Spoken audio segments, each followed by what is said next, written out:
Du départ du Tour de Guyane, le moins que l'on puisse dire, c'est que ce championnat du contre-la-montre individuel n'a pas déplacé les foules ni motivé les coureurs. Il n'était que 24 inscrits au départ. C'est pas normal, mais bon, cet après-midi, c'est le championnat. Donc je pense que les coureurs qui n'ont aucune chance de gagner ont préféré se réserver pour la compétition de demain matin. Mais avant le Grand Prix de la mairie de Macouria, revenons à la compétition.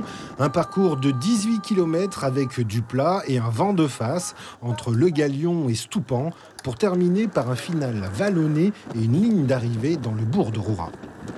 Il va falloir jouer du braquet, savoir gérer son effort pour après, à partir du carrefour de Stoupan, pouvoir lâcher les chevaux, quoi. Et pendant longtemps, cette tactique a été la bonne, assurant un bon chrono à Lebel, qui couvre les 18 km en 25 minutes 58. Pas assez pour monter sur le podium. Juste devant lui, c'est Robert Vercellino du SCM qui s'assure la 3e marche devant Ludovic Exfort et Patrice Ringuet, nouveau champion de Guyane du contre-la-montre individuel. 11 secondes le séparent du vice-champion. Patrice succède à son petit frère Teddy Ringuet. Bon sang ne saurait mentir. J'ai dosé dans la partie plate et puis arrivé sur la partie vallonnée, vu que je suis sorti de Tour de la Martinique, Tour de Marie-Galante, je savais que j'étais très puissant sur les côtes.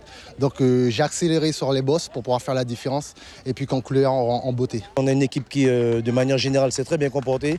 Et Patrice qui nous amène ce titre de champion contre la montre, et oui, on est heureux. On le félicite.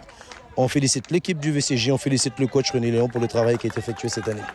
Une victoire qui est de bon augure pour le Vélo Club guyanais. 25 minutes, 26 secondes et 66 centièmes, c'est le temps de Patrice pour ce parcours de 18 km et le titre individuel 2018.